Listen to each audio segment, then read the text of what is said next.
rabalah dan lihatlah. Barulah mereka itu menjadi percaya. Jadi, kenapa mereka takut? Ya, siapa sih tiba-tiba lagi di ruangan kayak gitu tertutup, tiba-tiba muncul orang, takut dong orang. Nah, kenapa dia harus takut kalau sudah diajarin akan bangkit? Takut. Karena itu orang udah tertutup, ruangan tertutup, tiba-tiba muncul orang.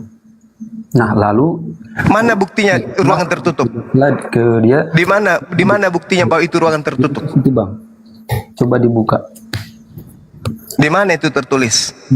Lukas 24 ayat 39. 39. Dia kan Anda ada ruangan tertutup di situ. Kenapa dia mengatakan lihatlah tanganku, lihatlah kakiku? Karena dia dituduh hantu. biar mereka percaya dan tidak takut. Bahwa yang ada di depan mereka ini bukan hantu. Lihat tanganku dan kakiku nih. Iya, tahu.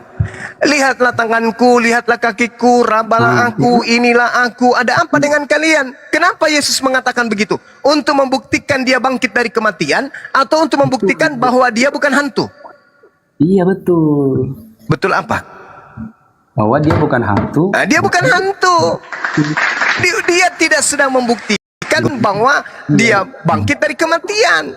Dia membuktikan bahwa dia bukan hantu. Makanya dia minta makan dan diberikan madu dan diberikan kemudian ikan goreng.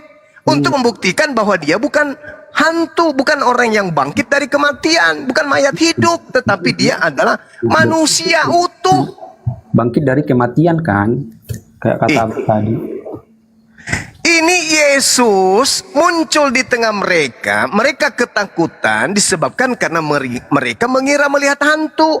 Yesus membuktikan aku bukan hantu. Mari ikan goreng aku makan. Nah sekarang Yesus makan ikan goreng ini untuk membuktikan dia bukan hantu atau membuktikan dia manusia. Dia makan, ya kan? Dia minta makan, ada nggak makanan di sini? Seperti Iya, dia makan itu untuk membuktikan dia bukan hantu atau membuktikan dia itu bangkit dari kematian. Kenapa? Dia makan ikan goreng itu untuk membuktikan dia bukan hantu atau membuktikan bahwa dia bangkit dari kematian. Tidak hanya itu. Nah itu Anda mau mengarang berarti. Karena tujuan Yesus makan ikan goreng supaya tidak dituduh hantu. Enggak, aku dan dia. Nah, hantu tidak ada daging. Nah itu Anda jawab sendiri. Itu Anda jawab sendiri. Berarti Yesus meminta untuk disentuh supaya muridnya yakin dia bukan hantu. Iya, dia sebagai lalu Yesus kan yang udah bangkit. Loh, kok jadi bangkit? Gak ada hubungannya dengan kebangkitan di situ. Terus gimana dia orang bisa percaya kalau misalnya tiba-tiba muncul aja di situ? Kan sudah saya katakan kepada saudara bahwasanya itu kebangkitan hanya berlaku bagi angkatan jahat. Ini cerita tentang Lukas 24. Yesus muncul untuk menyatakan dirinya bahwasanya dia bukan hantu, bukan dia bangkit dari kematian.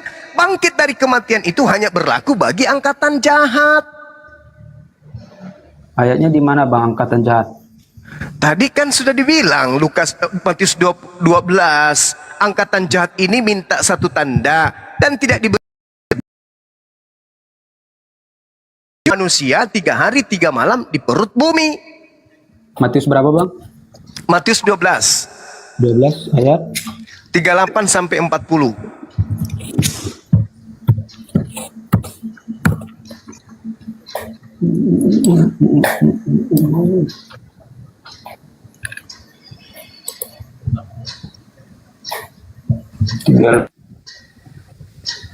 Sampai 40. Pada waktu itu berkatalah beberapa ahli Taurat dan Farisi kepada Yesus, "Guru, kami ingin melihat suatu tanda darimu." Tetapi jawabnya kepada mereka, angkatan yang jahat dan tidak setia ini menuntut suatu tanda. Tetapi kepada mereka tidak akan diberikan tanda selain tanda Nabi Yunus. Terus dilanjutkan, sebab seperti Yunus tinggal di dalam ikan 3 hari 3 malam, demikian juga anak manusia akan tinggal di dalam rahim bumi 3 hari 3 malam. Pada waktu penghakiman, orang-orang Niniwe akan bangkit bersama angkatan ini dan menghukumnya juga.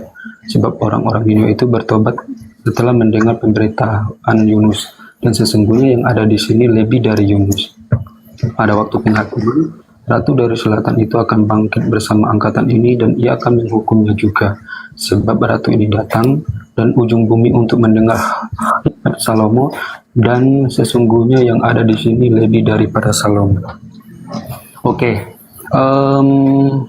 kalau saya baca pada waktu itu kan peristiwanya ketika ahli Taurat yang tidak percaya dengan ajaran Yesus, Bang. Ya kan, makanya mereka meminta suatu tanda. Nah, terus Yesus kan bilang ke mereka, orang yang nggak percaya ini, orang yang jahat, angkatan jahat ini, mereka yang tidak percaya, yang jahat, tidak setia, meminta tanda. Ya percuma dia minta tanda, mereka nggak bakal percaya. Nah, terus seperti tanda yang ada pada Yunus kan, di Yunus kan kalau tidak salah di perut ikan pada waktu itu. Nah, 3 hari 3 malam, nanti kisahnya sama seperti Yesus pada saat mati di kayu salib, 3 hari 3 malam dikubur itu dan bangkit. Nah, ketemulah ketika dia bangkit kan, makanya pada waktu itu dia berada di tengah-tengah mereka yang murid Yesus itu yang tidak datang ke kuburan. Itu maksudnya. Angkatan jahat minta tanda. Sudah dituliskan, disebutkan oleh Yesus, angkatan jahat ini minta satu tanda, dan tidak akan diberikan satu tanda kecuali tanda Yunus.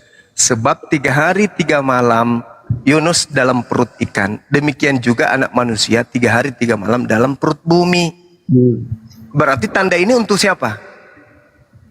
Tanda itu untuk manusia kan, untuk Yesus pada waktu itu 3 hari 3 malam. Itu tanda untuk siapa? Bukan Yesus disebut di situ, itu anak manusia dibilang.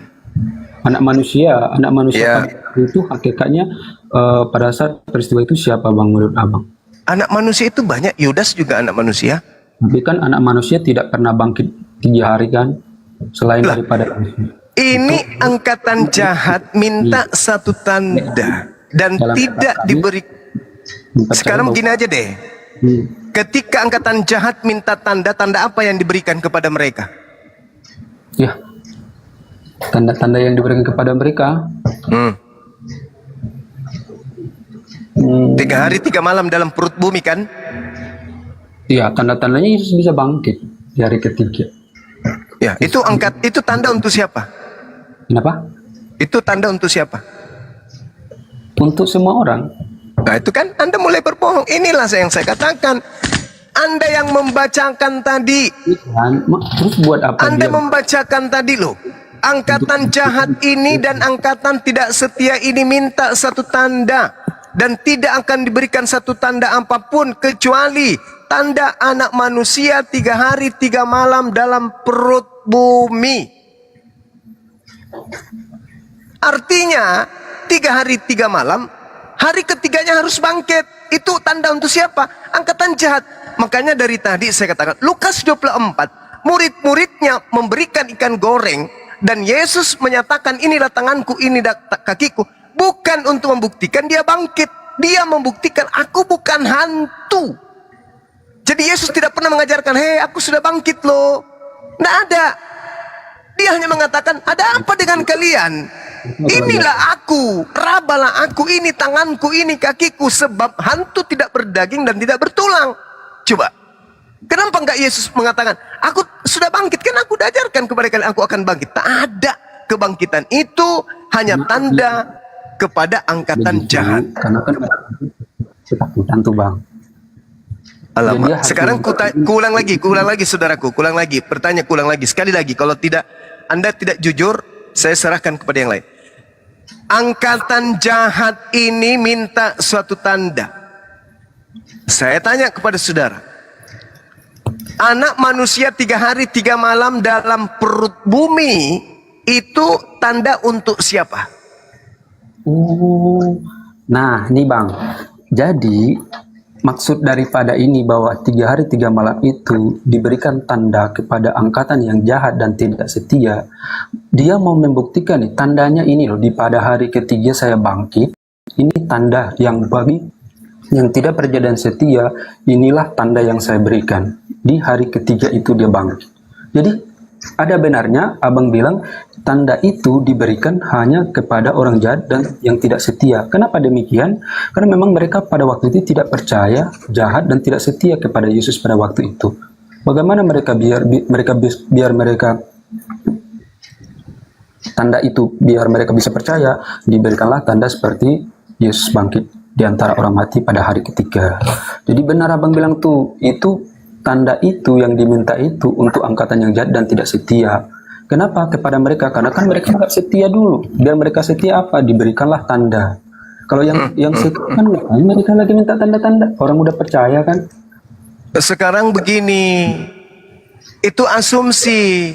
Sekarang saya tanya kepada saudara, Ini gini, apakah Bang, ke-11 kalau kita berpikir secara logis bahwa orang yang udah percaya ngapain kita ajarkan? Yang nggak percayalah yang kita ajarkan. Misalnya nih, angkatan jahat, sudah disebut angkatan jahat, artinya angkatan yang tidak setia akan diberi tanda kepada mereka.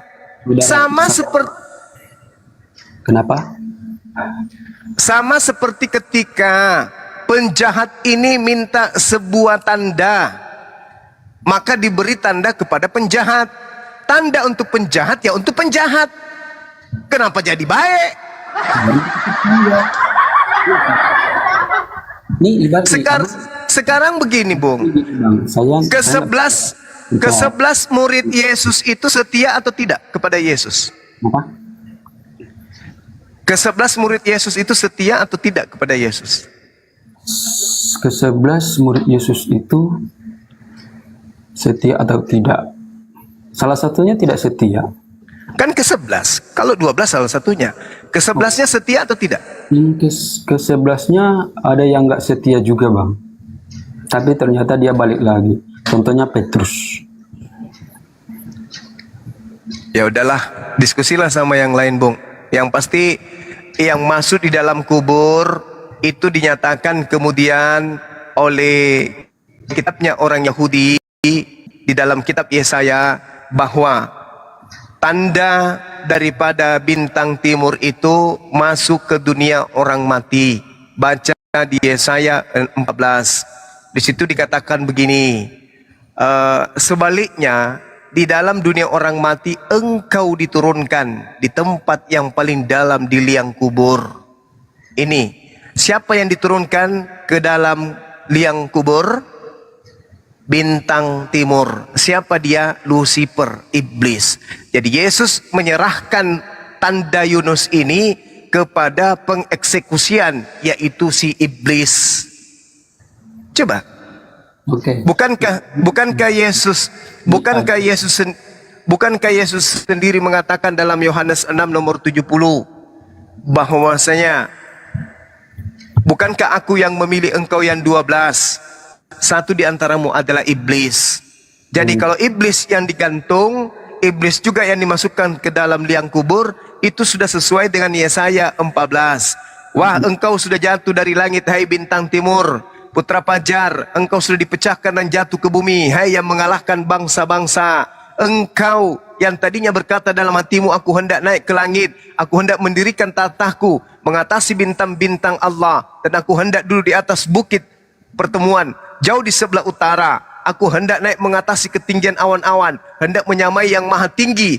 Sebaliknya, itu kan angan-angannya si iblis. Tapi Tuhan mengatakan sebaliknya, ke dalam diri orang mati justru engkau diturunkan ke tempat yang paling dalam di liang kubur. Ini dikenapi oleh angkatan jahat, bahwa angkatan jahat ini anak manusia masuk ke dalam perut bumi. 3 hari di sana, kemudian bangkit menjadi tanda bagi angkatan jahat. Makanya orang Yahudi percaya nggak kepada kebangkitan Yesus hari ini? Apa, Bang? Yesaya 14 nomor 12 sampai nomor 15. Di situ dikatakan iblisnya mengaku bintang timur. Lihat di dalam Wahyu 22 nomor 16. Ada yang datang membawa-bawa mengaku-ngaku sebagai Yesus dan mengaku sebagai bintang timur. Padahal Yesus mengatakan sebelum dia terangkat ke langit, dikatakan dalam Lukas 21 nomor 8, waspadalah kepada penyesat yang datang kepadamu dengan memakai namaku, dan mengatakan akulah dia. Begitu Yesus terangkat ke langit, 70 tahun kemudian muncul sosok yang datang ke penulis wahyu mengaku bintang timur dan namanya adalah Yesus. Yesus mengatakan waspadalah kepada penyihir yang datang memakai namaku. Kemudian 20 tahun setelah Yesus terangkat, Paulus mengaku bertemu dengan makhluk, sosok, suara. Akulah Yesus yang kau aniaya. Itu siapa itu? Dari sanalah kemudian angkatan jahat ini bereaksi. Maka kebangkitan dianggap sebagai satu mujizat ketuhanan yang membuktikan Yesus itu bangkit. Tuhan adalah bangkit. Roma 14 nomor 9. Untuk itulah Yesus mati, supaya dia dibangkitkan agar menjadi Tuhan. Bagi siapa? Bagi orang Kristen. Roma 14 nomor 9. Jadi Paulus mengambil ajaran angkatan non-Yahudi, menjadilah Kristen Katolik dan seterusnya sampai hari ini, menyembah kepada sosok yang keluar dari perut bumi menjadi Tuhan, padahal itu adalah tanda untuk angkatan jahat. Oke, itu kan Coba Anda uraikan sendiri. Menurut kepercayaan kita yang kita bahas, kepercayaan Kristiani. Kita boleh ke kepercayaan Abang nggak? Boleh, silakan. Di Abang pada hari kiamat siapa yang memberikan keselamatan? Hanya Allah Subhanahu wa taala yang memberikan keselamatan, tak ada yang lain. Dan yang memberikan syafaat adalah baginda Rasulullah Muhammad sallallahu alaihi wasallam. Oke, saya udah copy paste bahasa Arabnya, saya mau kasih dengar. Iya, silakan. Al-Quran atau hadits. أبو أسامة عن طلحة بن يحيى عن أبي بردة عن أبي موسى قال رسول الله صلى الله عليه وسلم إذا. Tahu artinya itu nggak Bang? Iya. Kalau Allah berkatalah Rasulullah Muhammad SAW. Terus lanjutkan. Baik, saya ulang. حدثنا أبو بكر بن أبي شيبة حدثنا أبو أسامة عن طلحة بن يحيى عن أبي بردة عن أبي موسى قال رسول الله صلى الله عليه وسلم إذا كان يوم القيامة رفع الله عز وجل إلى كل مسلم يهودي أو نصرانية فيقول هذا فكاكك من النار. Nah, itu gimana itu Bang? Apa yang dikatakan situ? Enggak ada. Dia hanya mengatakan. Ya, coba Bang ditampilkan hadis Muslim nomor 4969. Apa? Ini Google Translate, karena kan saya nggak bisa bahasa Arab, jadi harus cari. Iya, nggak ada nyebut Isa, nggak ada. Enggak ada dia menyebut Isa di situ. Enggak, bukan Isa Bang. Hadis Muslim nomor 4969. Berapa? Hadis Muslim nomor 4969. 49 69. hadis Muslim ya. Ya, boleh ditampilin di layar biar yang tahu juga, yang Muslim juga tahu dan Kristen juga tahu. Hadis Muslim. Hadis Muslim nomor 4969.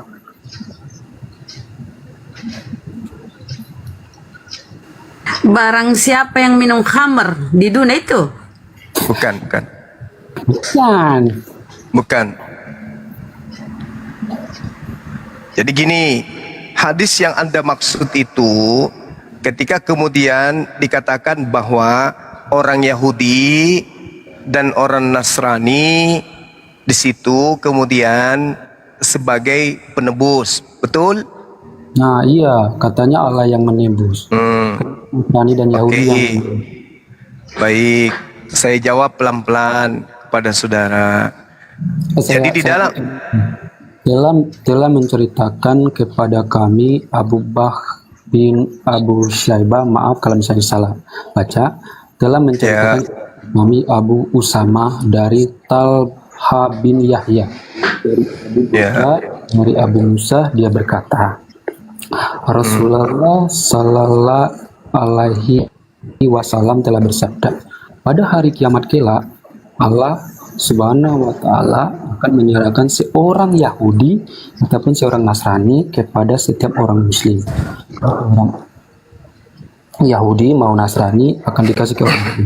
Kemudian Allah Subhanahu wa Ta'ala akan berkata, inilah penebusmu dari siksa api neraka. Nah, yang saya tangkap berarti dari hadis ini bahwa Allah memberikan seorang Yahudi dan Nasrani pada hari kiamat itu sebagai penebus mereka di siksa api neraka.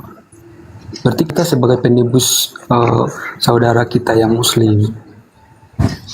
Gimana tuh Bang? Oke, baik. Dengarkan. Sama kayak Amsal tuh Ahi. Dengarkan. Iya, dengarkan saya ya, saudara ya. Setiap manusia itu diciptakan kemudian oleh Allah, itu ada neraka disiapkan dan juga ada surga disiapkan. Nah, ketika kemudian di dalam Islam dikatakan dalam hadis yang tadi bahwasanya orang-orang Islam itu dijadikan orang kafir itu sebagai penebus, Anda harus tahu bahwasanya Allah sudah mengampuni dosa umat Islam pada saat itu. Umat Islam dosa-dosanya sudah diampuni. Ya. Umat Islam dosa-dosanya sudah diampuni. Kemudian apa pembuktiannya? Di dalam Al-Quran surah At-Taghabun, Allah Subhanahu wa Ta'ala menjelaskan kepada kami umat Islam. A'udzubillahi minasyaitonirrajim. Bisa nggak saya bicara dulu? Yauma yajma'ukum liyaumil jam'i. Abang bawa abang. Diam dulu bang, biar selesai dulu bang. Jama'ukum liyaumil jam'i. Ada noise. Zalika yaumut taghabun. Wa may yu'min billah wa ya'mal salih yukaffir anhu sayyi'ati wa yudkhilhu jannah tajri min tahtihal anhar khalidina fiha abada. Zalikal fawzul azim. Ingatlah pada hari ketika manusia dikumpulkan oleh Allah pada hari perhimpunan. Jadi orang kemudian belum ke surga, belum ke neraka, baru dikumpulkan di padang mahsyar. Hari di mana seluruh manusia itu akan terhimpun. Itulah hari pengungkapan kesalahan-kesalahan. Dan kata Allah, barang siapa beriman kepada Allah dan mengerjakan kebajikan, niscaya Allah akan menghapuskan dosa-dosanya dan menghamaskannya ke dalam surga. Mereka kekal di dalamnya selama-lamanya. Itulah kemenangan yang agung. Jadi ketika kemudian orang semuanya pada dikumpulkan di padang mahsyar, orang Islam, orang Kristen dikumpulkan. Lalu siapa di antara orang Islam dan Kristen ini kemudian beriman kepada Allah dan memiliki kemudian amalan saleh, kata ayat suci Al-Quran, maka dosa-dosanya dihapuskan. Apakah orang Kristen pada saat itu kemudian dosanya dihapuskan? Tidak. Kalau tidak beriman kepada Allah, tidak melakukan amalan saleh, bagaimana dengan dosa-dosa umat Islam? Sudah diampuni. Sehingga di dalam Islam yang masuk ke dalam surga itu akan mendapatkan kemudian surga 2 kali lipat. Di mana ayatnya? Ar-Rahman ayat 46. A'udzubillahi minasyaitonirrajim. Waliman khafa maqama rabbih jannatani. Dan bagi siapa yang takut akan menghadap kepada Allah, bagi mereka ada 2 surga. Kenapa ada 2 surga? Karena surga yang disiapkan oleh untuk orang Kristen tidak diisi oleh orang Kristen. Kenapa? Karena mereka masuk ke neraka. Kenapa mereka masuk ke neraka? Karena mereka ketika di dunia tidak menyembah kepada Allah. Sedangkan neraka yang disiapkan untuk umat Islam itu diberikan kepada orang Kristen. Maka orang Kristen mendapatkan 2 kali lipat siksaan neraka. Mana dalilnya? Surah Fatir ayat 36. A'udzubillahi minasyaitonirrajim. Walladzina kafaru lahum naru jahannam la yuqda alaihim wa yamutu wa la yukhaffafu anhum min azabiha. Kadzalika najzi kullu kufur. Jadi Allah mengatakan seperti itu, bahwasanya orang-orang kafir bagi mereka ada neraka jahanam. Mereka mereka tidak dibinasakan hingga mereka mati dan tidak diiringankan dari mereka asapnya. Demikian kami balaskan setiap orang kafir, yaitu adalah neraka.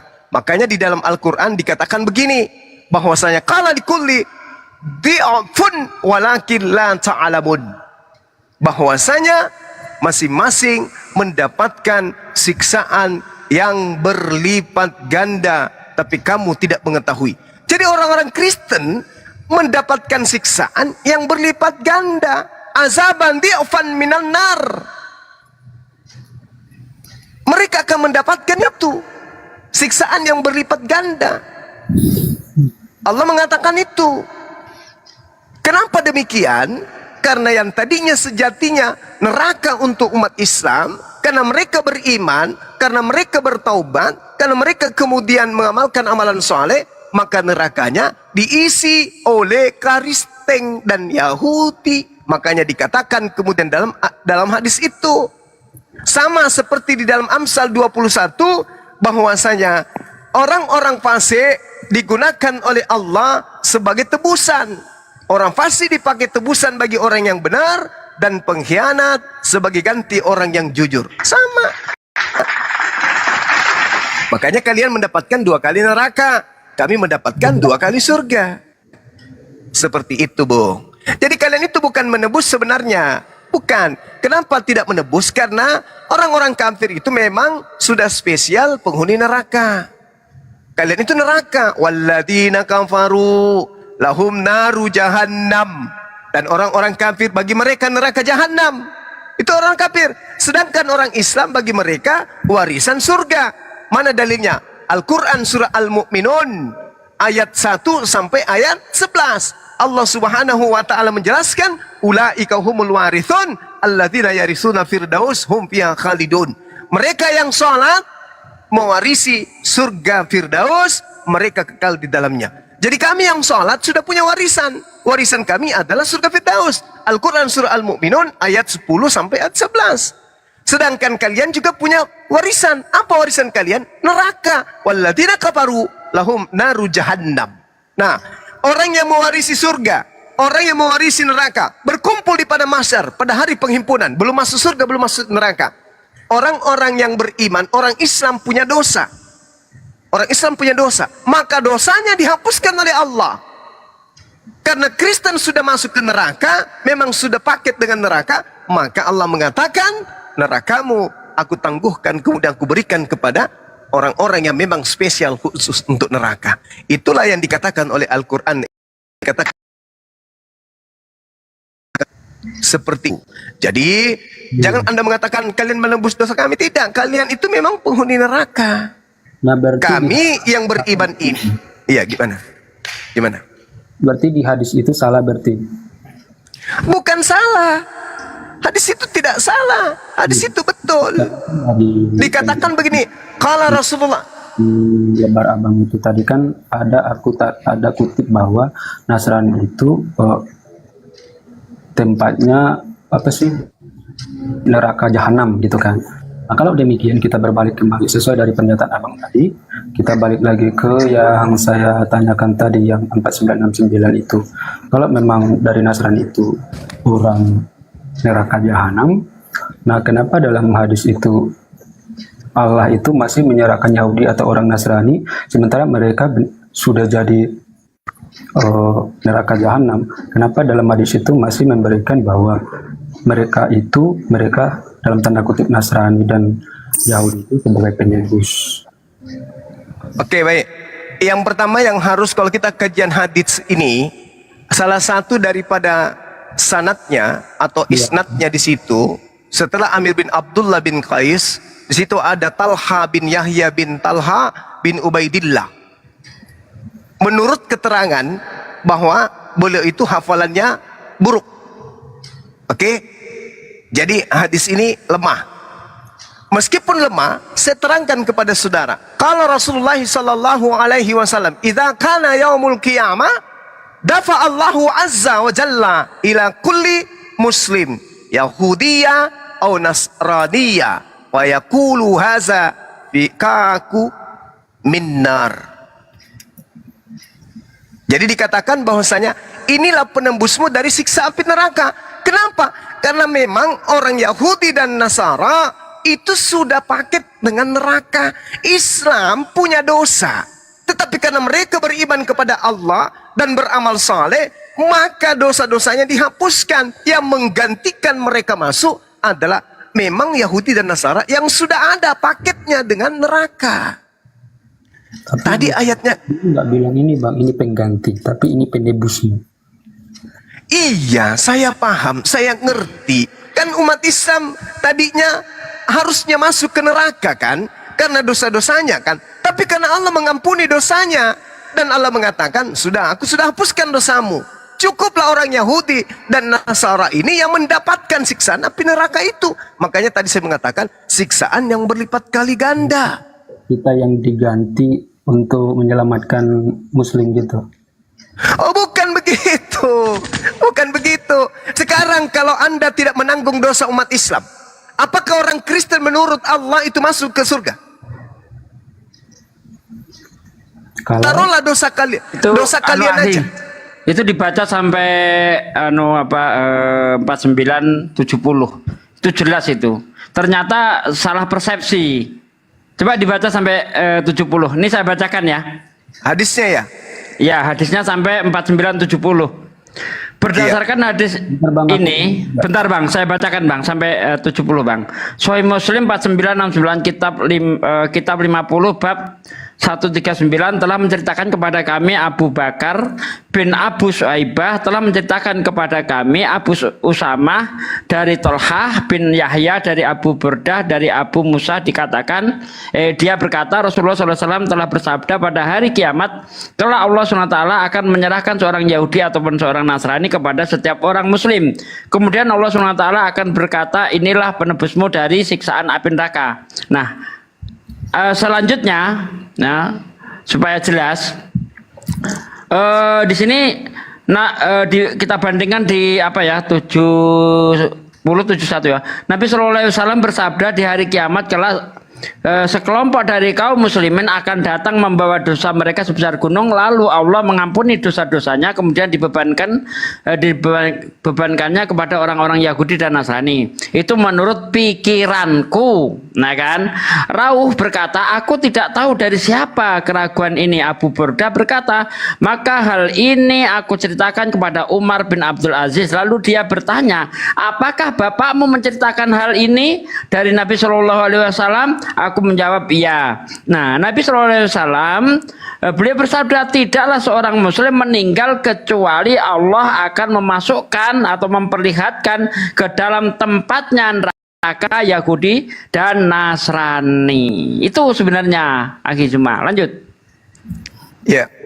Jadi saudara, sangat jelas bahwa orang Kristen itu tanpa ada dosa umat Islam itu sudah paketnya di neraka. Kan tadi saya sudah mengatakan walladzina kafaru lahum naru jahannam.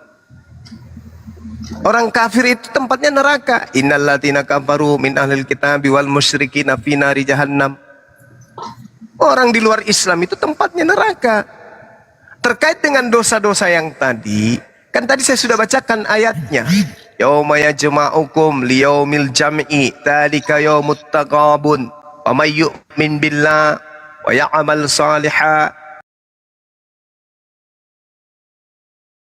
tajri min tahtihal anhar khalidina fiha abada zalikal fawzul azim. Kan udah katakan sama saudara.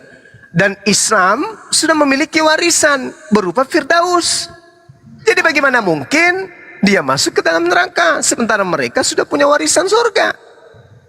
Maka karena orang kafir Yahudi dan Nasrani ini memang sudah ada di sana, ya, maka kemudian Allah menghapuskan dosa-dosa umat Islam dan yang mengisi neraka cukuplah Yahudi dan Nasara. Itu maksud daripada hadis itu. Bentar bang, itu yang tadi yang dibilang Pak Sugi itu kelanjutannya di hadis berapa sih? Maaf. Hadis 4970. Berapa maaf? 970. Tadi kan yang kamu bawa 4969. Ya. sebutannya itu sampai 71 itu. Hadis Muslim 1 4970 4970 hadis Muslim 90. Lanjut aja dulu Bang sambil saya cari, saya dijelasin. Nanti kalau ketemu nanti saya bilang 64. Iya.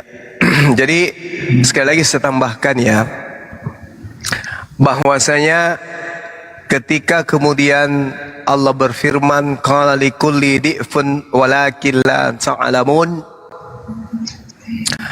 masing-masing orang-orang kafir itu mendapatkan siksaan yang berlipat ganda. Itu menandakan bahwasanya orang Islam justru sebaliknya mendapatkan surga yang berlipat ganda. Waliman khafa maqama rabbih jannatani. Dan bagi siapa yang takut akan menghadap kepada Allah, baginya ada 2 surga. Nah itu. Jadi umat Islam mendapatkan 2 surga. Orang Kristen mendapatkan neraka berlipat ganda. Itu Bang. Itu di Islam itu saudara, orang-orang kafir itu tempatnya di neraka. Orang-orang Islam itu tempatnya di surga. Nah, umat Islam ini kan juga ada dosa. Umat Islam ini kan juga ada dosa. Tapi karena mereka beriman kepada Allah dan beramal soleh, maka dosanya dihapuskan. Maka cukuplah kemudian Yahudi dan Nasara yang masuk ke dalam api neraka. Umat Islam tidak usah. Kalau di Islam itu tidak dikenal penebusan dosa. Dosa ditanggung masing-masing. Kalau di Islam nggak ada itu dosanya orang ditanggung kepada orang lain, tidak ada di Islam. Jadi yang dimaksud hadis itu adalah bahwa orang Kristen, orang-orang kafir, orang-orang Yahudi dan Nasara yang kemudian kufur kepada Allah itu sebagai penghuni neraka yang menikmati, yang merasakan semua siksaan di sana, yang sejatinya juga umat Islam harusnya masuk ke sana, tetapi Allah kemudian menghapuskan dosa-dosa mereka. Maka cukuplah bagi mereka, orang-orang kafir yang memang sudah penghuni neraka ini, merasakan berlipat kali ganda siksaan yang ada di sana. Andai saja tidak ada ayat suci Al-Quran yang mengatakan bahwasanya Allah menghapuskan dosa-dosa orang Islam, maka mungkin Anda boleh berpikiran kayak begitu. Tapi kan Al-Quran mengatakan tidak. Wa may yu'min billah wa ya'mal salihah yukaffir anhu sayyi'ati yudkhilhu jannah. Itu. Allah mengatakan demikian. Barang siapa yang beriman kepada Allah dan mengerjakan kebajikan, niscaya Allah akan menghapuskan dosa-dosanya. Itu kan? Dihapuskan bukan dosa-dosanya? Bukan diberikan kepada orang-orang Yahudi Nasrani. Tidak, dihapuskan dosa-dosanya. Lagian juga dikatakan dalam Al-Quran, Kul in kuntum tuhibbunallah fattabi'uni yuhibbukumullah wa yaghfir lakum dzunubakum wallahu ghafurur rahim. Ali Imran ayat 31. Katakanlah kepada mereka, wahai Nabi Muhammad, jika mereka mencintai pencipta alam semesta, maka hendaklah mereka ikut kepadamu. Fattabi'uni, ikutlah kepadaku, maka Allah akan mengampuni dosa-dosamu. Allah akan mencintaimu dan akan menghapuskan dosa-dosamu. Berarti umat Islam itu sudah dihapuskan dosa-dosanya. Sama dalam surah Maryam ayat 60.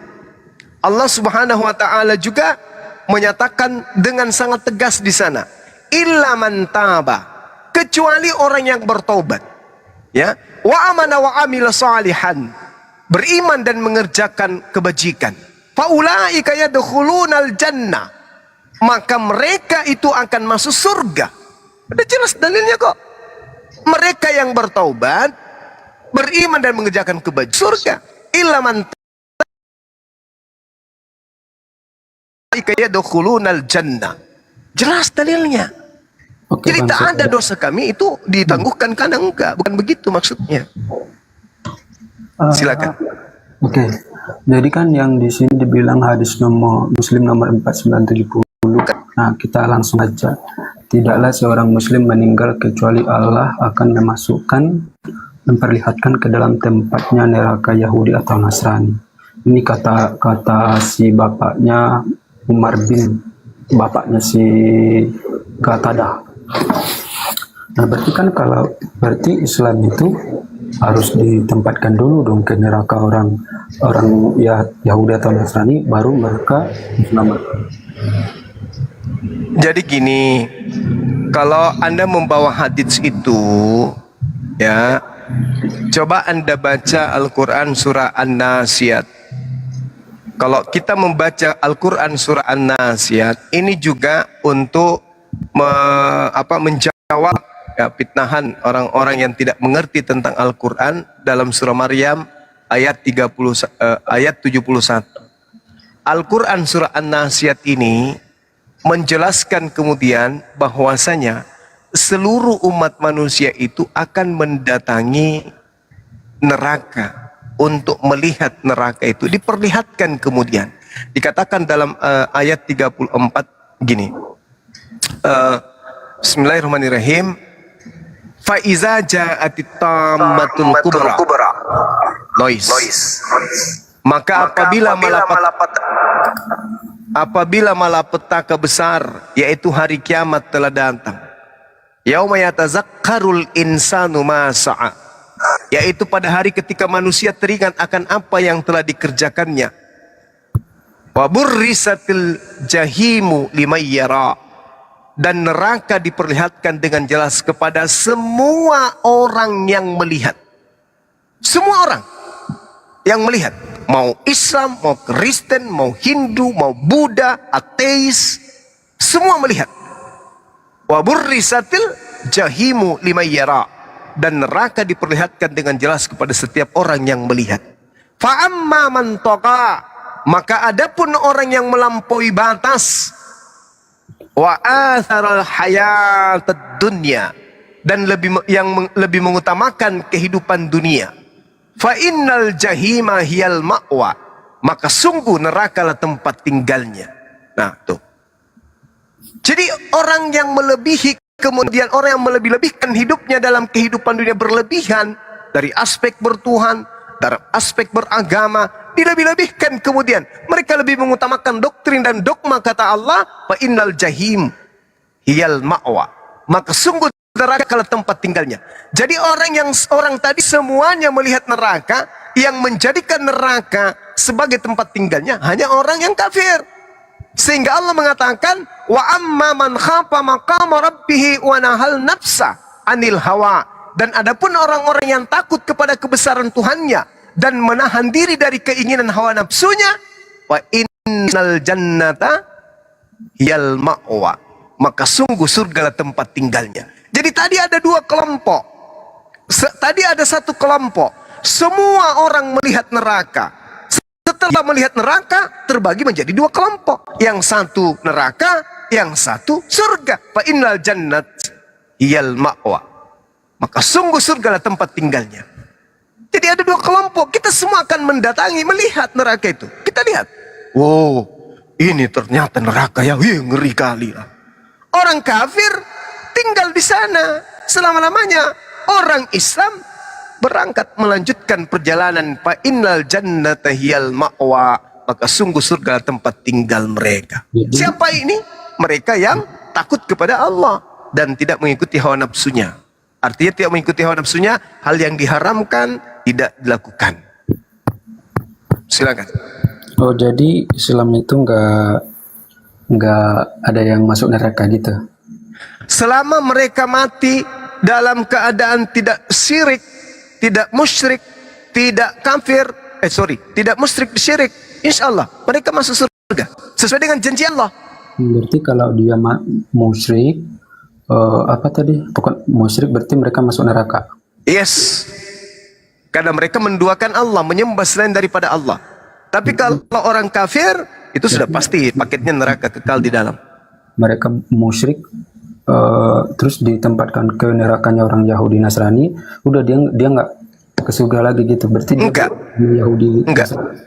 Iya, dia bersama dengan orang Yahudi dan Nasrani di dalamnya.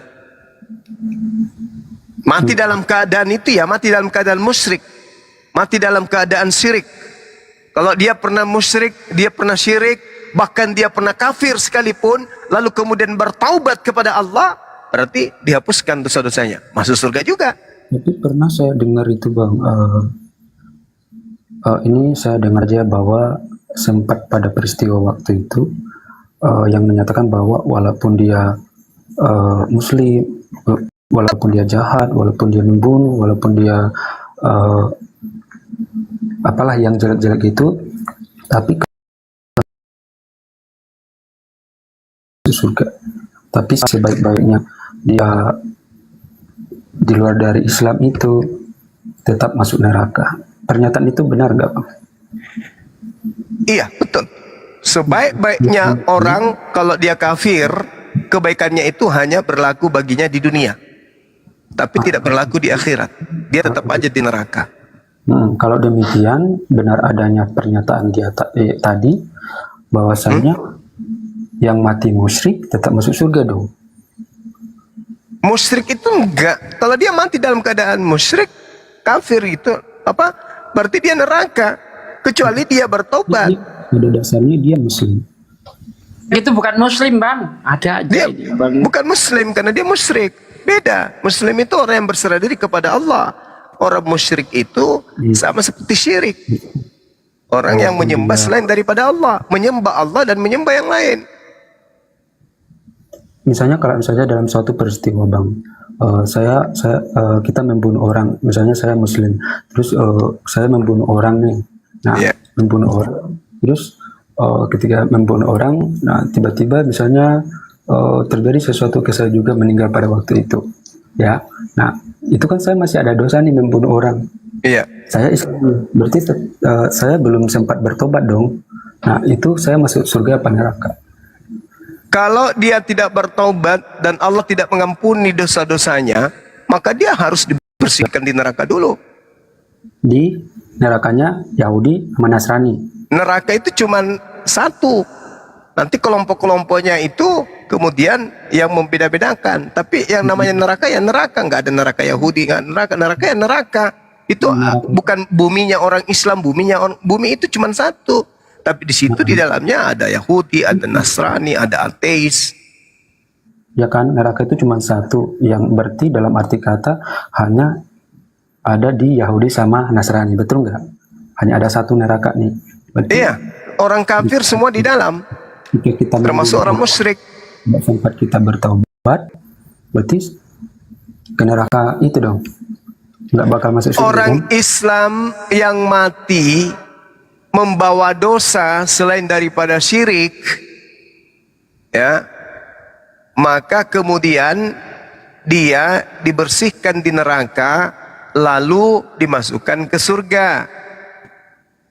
Apa dalilnya? Innallaha la yaghfiru ayyushrika bihi wa yaghfiru ma duna dzalika liman yasha wa may yusyrik billah. Apalagi itu? Wa may yusyrik billah faqad iftara itsman azima. Gitu ya. Sesungguhnya Allah tidak akan mengampuni dosa karena mempersekutukan dirinya atau syirik. Dan Allah mengampuni apa dosa yang selain daripada itu. Dan dikatakan bagi siapa yang dikehendaki oleh Allah, maka Allah mengampuni dosa mereka selain daripada syirik. Barang siapa mempersekutukan Allah, maka sungguh orang itu telah berbuat dosa yang sangat besar. Wa may yusyrik billah faqad iftara itsma azima. Jadi dosa besar itu tidak diampuni, yaitu syirik itu masuk ke neraka, kekal dia dalam. Tapi orang Islam yang tidak syirik mati mendapatkan siksaan di neraka. Setelah dosa-dosanya telah dihapuskan, mereka diangkat masuk ke surga. Tapi ingat, siksaan yang paling ringan di neraka menurut beberapa riwayat bahwa sama halnya orang diberi sendal, ketika mereka menggunakan sendal itu, maka otak mereka mendidih seperti minyak kelapa yang sedang menggoreng. Ngeri kali. Ini siksaan yang paling ringan. Nah, ada nggak yang mau otaknya mendidih? Nggak mau. Jadi umat Islam ya jangan mau ada dosa masuk neraka. Kalau perlu begitu mati masuk surga. Hanya melihat saja neraka itu, mendatangi melihat, oh ini loh neraka itu ngeri kali. Seperti itu. Itu kaidahnya di Islam itu begitu, Bung. Berarti yang nggak syirik udah pasti masuk surga, yang belum sempat bertaubat akan dimasukkan ke neraka, baru ke surga gitu. Yes. Nah, berarti kan di neraka kan menurut hadis yang di sini kan dia bilang bahwa neraka itu kan cuman di Yahudi sama Nasrani, hanya satu, yang artinya hanya ada di Yahudi sama Nasrani. Makanya mereka yang berdosa itu, Muslim yang berdosa itu ditempatkan di neraka Yahudi Nasrani buat ditebus dosanya, yang nggak sempat bertobat baru ke surganya Islam. Itu nggak konteksnya? Bukan begitu, saudaraku. Nah, berarti di Islam ada juga neraka dong, Bang? Iya, yang tidak diampuni dosanya, iya di neraka. Kalau di Islam ada nerakanya, kenapa di hadis yang ini, yang tadi sampai Bang, 97, hadits yang Anda baca itu tadi kan saya sudah mengatakan itu hadits. Dan kami itu Al-Quran. Ketika Islam, maka patokan kami. jadi Al-Quran itu ketika hadis itu lemah, maka dikuatkan dengan Al-Quran.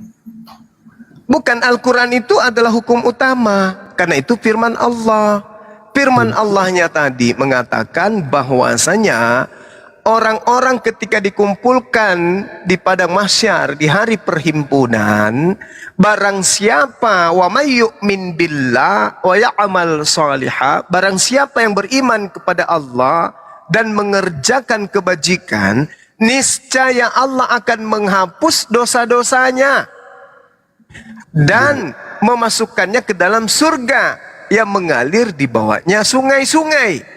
Mereka kekal di dalamnya selama-lamanya. Itulah kemenangan yang agung. Dzalikal fawzul azim. Seperti itu, Bang. Jadi cakupan pengajaran Islam itu memang luas, tidak bisa kemudian kita pahami dengan satu hadits lalu mewakili seluruhnya, enggak bisa. Berarti dia mau dia hadis atau Al-Quran, dia berkesinambungan, begitukah? Hadits itu uraian daripada Al-Quran. Hadits, kalau iya. pada Al-Quran berarti hadisnya yang kembali lagi ke konteks yang pertama, neraka Yahudi atau Nasrani, nggak benar dong? Benar dong kalau dia begitu konteksnya. Jadi gini, saudara, orang Islam itu kalau bisa diampuni oleh Allah selama mereka ini tidak syirik, tidak mati dalam keadaan syirik, maka dosa-dosanya bisa diampuni. Tadi kan ayatnya sudah kubacakan kepada saudara. Jadi sebenarnya hadits itu hadits lemah, tidak bisa dijadikan sebagai acuan untuk hukum Islam. Karena terkait dengan surga neraka, Tuhan sudah beri patokan. Orang-orang kafir neraka, orang-orang muslim surga. Patokannya itu sudah sangat jelas. Adapun orang Islam yang mati membawa dosa, innallaha la yaghfiru ayyushrika bihi wa yaghfiru ma duna dzalika liman yasha. Itu Allah katakan seperti itu, bahwa semua dosa diampuni oleh Allah kecuali satu, yaitu dosa syirik. Begitu. Nah, kalau kemudian ada umat Islam yang masuk ke neraka, berarti dosa-dosanya tidak diampuni. Harus diampuni dengan dicuci di neraka dulu. Tapi ada juga yang diampuni tanpa ke neraka. Allah langsung mengampuni mereka. Dan itu adalah hak mutlak, prioritas Allah yang mampu mengadakan itu, melakukan itu. Oke. Kata abang kan tadi bahwasanya orang yang berdosa itu akan disuci. Kok nggak paham-paham ya dari tadi? Kok kamu buntu sekali nggak paham? Udah sangat jelas itu. Enggak, Coba aku tanya yang lain. bingung daripada Apa sih? Gini. Sebenarnya gini. Iya, silakan. Ini kan katanya tadi hadis Atau gimana guru? Nggak apa-apa ya? Hadits lemah itu, Bang. Tidak, Kan enggak. hadits lemah. Saya katakan hadits lemah. Hadits yang tidak dipakai ketika ada Al-Quran yang lebih tinggi kedudukannya sudah menggariskan penggarisan yang nyata, yang absolut tentang keadaan itu. Gitu loh. ini hadis sebenarnya tidak bisa dipakai karena di Al-Quran udah absolut kan. Yes. Nah, berarti hadisnya salah nih. Bukan salah, saya mengatakan lemah. Lemah dalam artian Lemah dalam artian ketika hadits lemah ini muatannya, cakupannya kemudian sudah diterangkan terlebih dahulu oleh Al-Quran, maka hukum yang berlaku adalah Quran.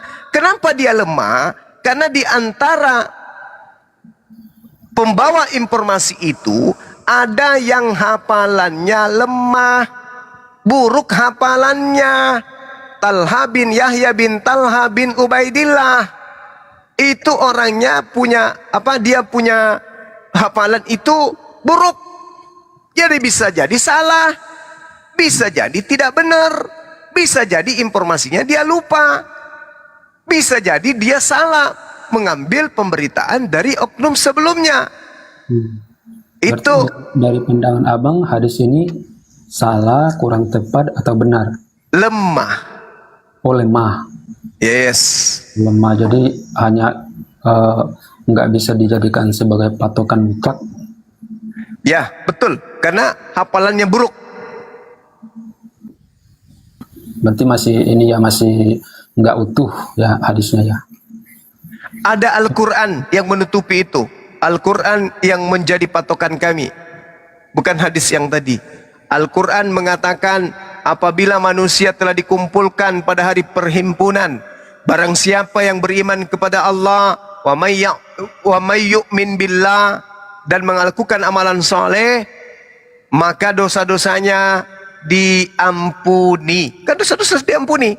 Jadi untuk apa lagi diberikan kepada orang Yahudi dan Nasrani? Kan dosa-dosanya sudah diampuni. Apa yang mau ditanggungkan lagi kepada orang Yahudi dan Nasrani sementara dosanya sudah diampuni?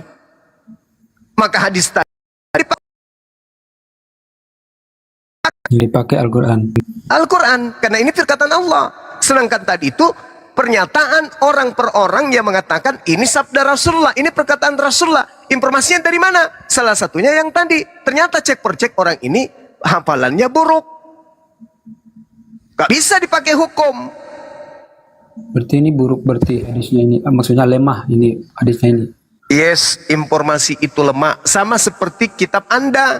Berarti dia kalau misalnya maaf bang, kalau misalnya Al-Quran ini Al-Quran sebagai patokan. Setengah mati jelaskan sama Gurunda. Gua belum paham. Lemah. Al-Quran mengatakan umat Islam beriman, beramal soleh, dosa-dosanya dihapuskan. Sekarang kalau Anda mau pakai itu, mau dosa yang mana lagi? Mau ditebus oleh Yahudi dan Nasrani, sementara dosa kami sudah dihapuskan? Berarti hadis ini tadi, bagaimana larinya hadis itu? Dosa-dosa umat Islam sudah dihapuskan. Dalilnya At-Taghabun ayat 9. Yauma yajma'ukum liyaumil jam'i dzalika yaumut taghabun. Wa may yu'min billah wa ya'mal salihan yukaffir anhu sayyi'atihi wa yudkhilhu jannah tajri min tahtihal anhar khalidina fiha abada zalikal fawzul azim. Ingatlah pada hari ketika Allah mengumpulkan kamu semua pada hari perhimpunan. Itulah hari pengungkapan dosa-dosa. Dan barang siapa, dan barang siapa beriman kepada Allah, Islam kan? Dan mengerjakan kebajikan, Islam kan? Niscaya Allah akan menghapuskan dosa-dosanya.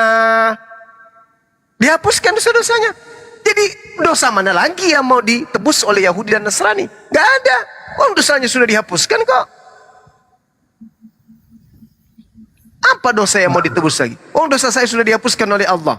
Apa yang mau dia berikan kepada Yahudi? Yahudi memang paketnya, yang orang kafir dari Yahudi dan kafir dari Nasrani, paketnya memang sudah neraka. Ayatnya sudah saya bacakan. Innal ladzina kafaru min ahlil kitabi wal musyrikina fi nari jahannam khalidina fiha ulaika hum syarrul bariyah. Mereka itu adalah seburuk-buruknya makhluk, maka tempatnya neraka. Jadi hadits lemah itu begini, Bung. Contoh misalnya gini. Di dalam kitab saudara, Yesus berkata, misalnya ya, Lukas mengatakan, Yesus berkata, barang siapa minumlah darahku, minumlah, inilah darahku, inilah dagingku, barang siapa minum darahku, bla bla, barang siapa makan dagingku, bla bla bla. Siapa yang mengatakan itu? Matius, penulis Matius. Nah, kita cari, benarkah penulis Matius ini pernah bertemu Yesus dan Yesus mengatakan itu? Setelah kita selidiki, ternyata penulis Matius tidak pernah bertemu dengan Yesus langsung.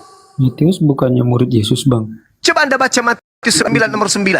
Dia dari 12 murid Yesus salah satu. Enggak, salah. Penulis Matius itu bukan Matius murid Yesus, bukan Matius Lewi, bukan.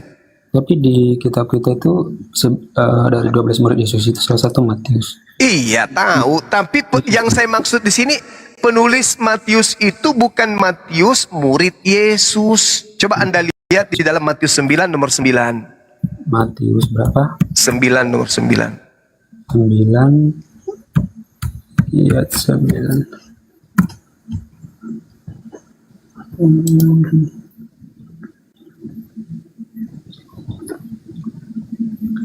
Setelah Yesus pergi dari situ, Yesus melihat seorang yang bernama Matius duduk di rumah cukai. Lalu Yesus berkata kepada Matius, ikutlah aku. Maka berdirilah Matius lalu mengikuti Yesus. Ini bukti bahwa penulis Matius bukan Matius. Andaikan penulis Matius adalah Matius murid Yesus, maka bunyinya, setelah Yesus pergi dari situ, Yesus melihat aku yang duduk di rumah cuka.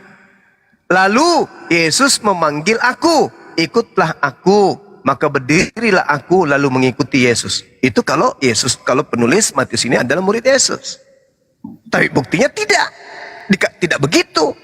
Dan memang secara tradisi penamaan kitab Matius itu nanti belakangan baru ditentukan bahwa ini tulisannya Matius.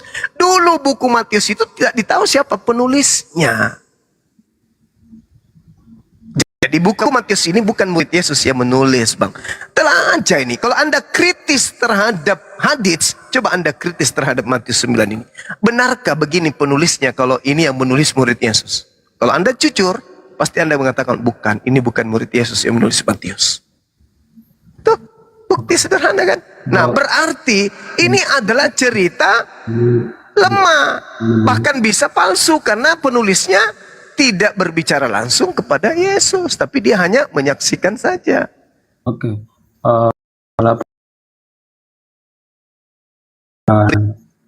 Matius ini bukan penulis Injil, tapi kan pada dasarnya Matius itu benar adanya Matius itu sebagai muridnya dia.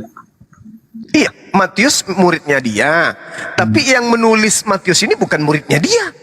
Berarti ini bukan firman Tuhan, bukan sabda Yesus, tapi ini adalah cerita yang dihasilkan dari penyelidikan. Nah, jadi pada waktu itu kan mereka itu bercerita bahwa pada waktu itu kan si Yesus melihat si Matius tuh duduk di rumah cukai. Oke. Orang lain nih yang nyatet nih, ya kan? Ya. Dia orang lain yang nyatet. Ya, sekarang pertanyaannya, dari mana kita tahu bahwa catatan orang ini benar? Kenapa? Siapa yang memberikan legitimasi bahwa berita yang ditulis ini benar? Legitimasi. Ya, siapa yang memberikan legalitas bahwa cerita yang ditulis ini adalah cerita yang benar? Ya, kenapa benar? Ya benar, Matius itu muridnya Yesus. Betul. betul. Murid Yesus salah satunya Matius. Tapi cerita yang ditulis penulis Matius ini dari aspek mananya sampai kita mengatakan bahwa itu benar. Jangan sampai yang dipanggil oleh Yesus di rumah cukai itu adalah Pak Bom Bom. Dari mana kita tahu bahwa itu adalah Matius? Dan dari mana kita tahu bahwa itu adalah Yesus? Siapa ini penulis Matius ini? Siapa? Kan kita tidak tahu siapa penulisnya. Dan tulisannya ini yang membenarkannya siapa pada masa itu? Nggak ada kan? Seketika diimani saja. Berbeda dengan hadits. Kalau tadi Anda membaca, bahkan Anda membawa bahasa Arabnya segala macam, itu jelas dia. Haddatsana Abu Bakr bin Abi Saibah, haddatsana Abu Asamah, an Talha. Jelas dia. An Abi Burda, an Abi Musa, qala Rasulullah sallallahu alaihi wasallam, idza kana yaumul qiyamah bla bla bla bla. Kan jelas. Dari ini. Kalau ini dari mana informasi ini? Kok tiba-tiba muncul? Yesus berada di rumah cukai dan memanggil orang bernama Matius, lalu mengatakan, mari ikutlah denganku. Itu siapa itu yang menulis kayak gitu? Berarti sama halnya kayak yang di hadis itu ditulis oleh sahabat-sahabatnya Nabi Muhammad kan? Kalau yang tadi Bung, itu masih mending. Kenapa? Karena saling terkait para pembawa berita ini. Dikatakan Abdullah bin Qais bin Sulaim bin Hadits. Lalu dikatakan lagi kepada siapa? Amir bin Abdullah bin Qais. Lalu dikatakan siapa lagi? Talha bin Yahya bin dan seterusnya. Dikatakan lagi Hamad bin Usama bin Said. Lalu kepada siapa? Abdullah bin Muhammad bin Abi Saibah Ibrahim bin Utsman. Berarti ujung-ujungnya kepada Rasulullah kan? Nah ini yang ditulis oleh di dalam kitab Matius ini ujung-ujungnya ke Yesus dari mana? Gak sampai ke Yesus dia. Oke. Berarti ada kemungkinan juga misalnya cerita dari tadi ini anak gak ada jujur-jujurnya nih daripada Al-Quran. Jadi gini, penulis Matius mengatakan Yesus berkata ikutlah denganku. Dari mana kita bisa mengatakan ini valid bahwa benar-benar Yesus berkata ikutlah denganku? Dari mana kita bisa tahu? Sementara Yesus tidak pernah berkata dan tidak pernah bertemu dengan penulis Matius. Bahkan nama dari penulis Matius pun kita tidak tahu siapa. Coba Anda baca dalam Matius 1 tuh. Ada nggak diceritakan kemudian di situ penulisnya? Ada nggak diceritakan? Matius 1. Ya, coba. Hanya dikatakan apa? Sesudah itu naiklah Yesus ke dalam perahu lalu menyeberang. Kemudian sampailah ia ke kotanya sendiri. Mana? Siapa penulisnya kitab ini? Siapa? Ada yang tahu? Tidak ada yang tahu. Matius 1. Iya, coba Anda baca Matius 1. Atau Matius 9 atau Matius berapa aja. Ada enggak? Ada enggak yang bisa baca Matius 1? Jatuh. Nah, silakan. Baca. Dan harus kan kau punya Bible, bacalah. Itu kan bahas silsilah kan di situ. Inilah silsilah Yesus.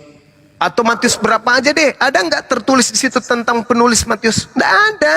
Yesus Kristus anak Daud, anak Abraham. Nah, ini berbicara mengenai Yesus. Mana bercerita tentang yang menulis? Ada? Enggak, dia. Jadi pada waktu itu dia sampai pada dia lahirlah dia dengan Bunda Maria. Iya, maksud saya dari mana kita bisa tahu bahwa penulis kitab Matius ini adalah murid Yesus? Mana? Data mana yang bisa kita pakai? Tak ada kan? Nah, tulisan-tulisan penulis Matius ini supaya kita anggap ini adalah sebuah kebenaran, apa? Gini Bang, kalau kayak gitu kan sama aja misalnya dari hadis yang tadi yang menuliskan sahabat-sahabat Nabi. Dari mana nama Oh, saudara Tuhan Yesus, Bang Bernardo Ustaz muter-muter dari tadi. Saudaraku, ketika Anda berbicara mengenai hadis, disebutkan semua nama-nama yang nantinya berujung kepada Rasulullah. Contoh, telah menceritakan kepada kami Abu Bakar bin Abu Suaibah, telah menceritakan kepada kami Abu Usama. Dari mana Abu Usama menerima informasi? Dari Talha bin Yahya.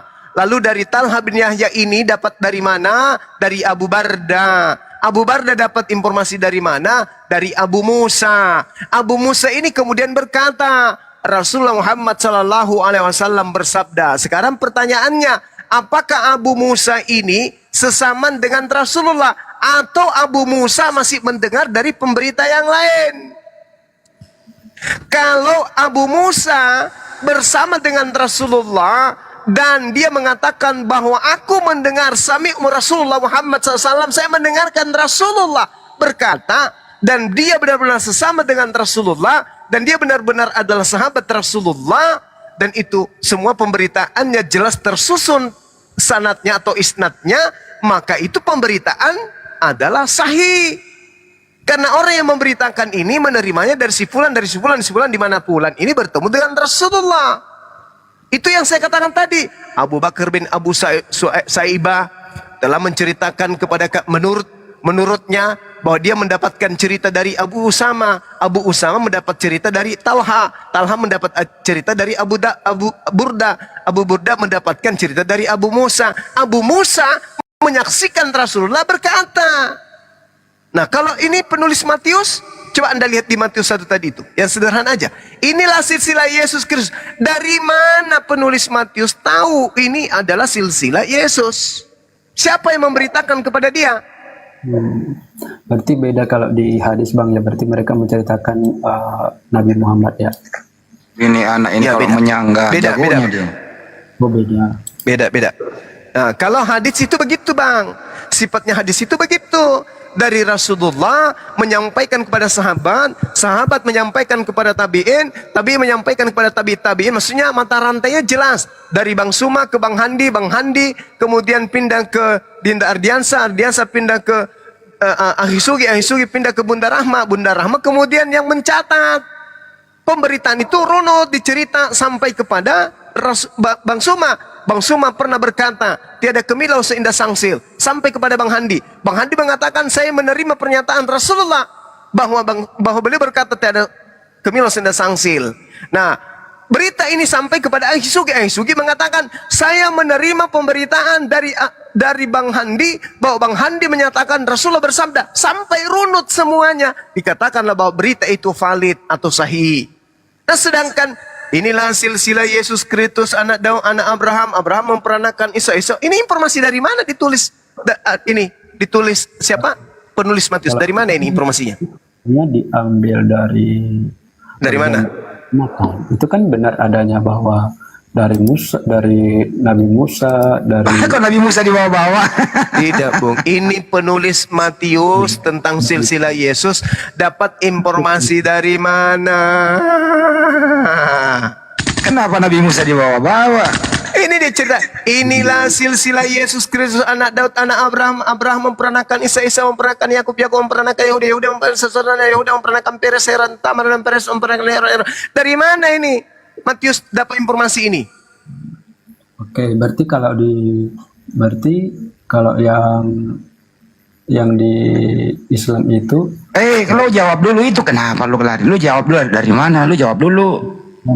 ke bawah, terus ke bawahnya lagi sampai Ini jago menyangga doang ini. Itu sahih. Itu namanya valid beritanya, informasinya tidak diragukan. Nah, ini penulis Matius menulis Salomo memperanakan Rahabim memperanakan Nabi, Abi memperanakan Asa memperanakan Yosafat, Yosafat memperanakan Yoram memperanakan Usia memperanakan Yotam memperanakan Asa itu dari mana dia dapat informasi ini? Dari mana? dari yang dikatakan gitu. Ya, dari mana dia dapat informasi sehingga dia nulis kayak gini? Ya itu kan silsilah bang. Diceritakan kalau misalnya Iya, saya tahu ini silsilah, ini bukan menu daftar makanan rumah makan Solo, bukan. Ini silsilah Yesus menurut penulis Matius. Pertanyaan saya, dari mana dia tahu informasi silsilah Yesus ini?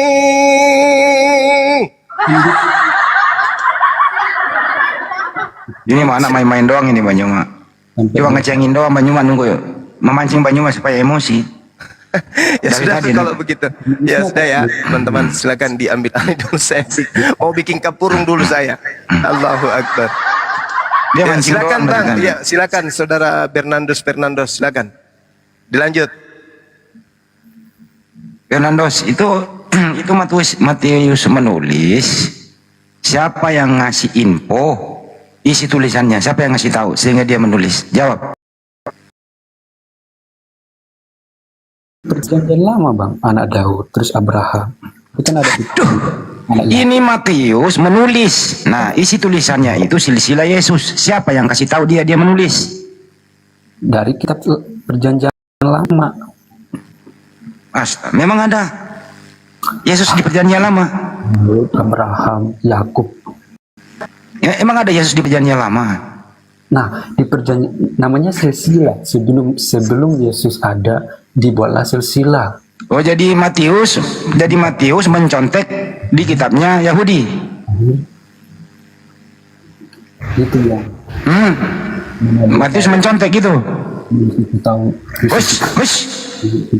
Jawab. Hush. Jadi Matius mencontek gitu. Kenapa? Ya di kitab mana yang dia contek? Yang mana dicontek? Yang mana dia contek? Bukan dicontek. Nah, terus gimana? Dapat dari mana itu tulisannya? Di kitab Taurat. Ya Taurat yang mana? Ini kan juga Ya Taurat yang mana? Kalau nggak gue turunin nih. Taurat yang mana? Jangan marah-marah bang. Enggak, kesel gue dari tadi. Taurat yang mana? Yang mana? Kenapa? Taurat yang mana yang dia tulis? Di mana ngambilnya? Coba bang. Tajam keluar, tumpul ke dalam. Ketika ditanya pura-pura bego. Ketika dia bertanya kritis, berkali-kali dijelaskan masih blow on. Kalau ditanyai pura-pura bego. Nggak boleh begitu. Ayo jujur jawab. Bang, saya hanya menyampaikan, bertanya. Saya tanya baik-baik ya. Awas lu kalau nggak ngerti bahasa Indonesia lo. Gua buka mulutmu, baru gua isi kopi susu. Kalau misalnya Sekarang dia kutip di Taurat yang Mau dong. mau ya. Mau dong isi kopi susu ke mulut. Asalkan jangan Tuhannya kena lempar batu di kepala pecah. Tapi kan belum selesai ya Bang Yoma. Kopi susu campur minyak rem. Kamu ada minyak rem ya? Gak jadi. Kasih aja si pengikutmu dia minum. Ditanya baik-baik, dari Musa lah, dari Taurat lah. Apa kau ini kok Matius nyontek ke sono deh? Aduh. Kau ini benar kata Bunda Rama, kau tajam sekali mengoreksi. Tapi giliran ditanya balik. Belaga bego kamu ah. Udah diam. Udah. kalau Bang Juma kan dia udah tahu ahlinya. Makanya layak dan pantaslah saya misalnya bertanya. Bukan bertanya, lu cuma ngecengin doang. Sekarang kenapa pertanyaan Bang Juma masa kau nggak jawab? Yaitu Matius menulis ngambil dari mana? dicarikan? Itu kenapa? Karena ilmu saya kan tidak Itu Matius menulis ngambil dari mana? Bilang aja saya nggak tahu. Selesai. hari gitu Bang. Nah, Kau tahu nggak? itu Masih banyak ngomong ini nih. yang Gua kalau moderator gua turunin loh. Sayang ini akun baru loh. Bener. Ali aja ke situ si pengikut. Suruh dia dulu istirahat, dinginkan dulu otakmu itu.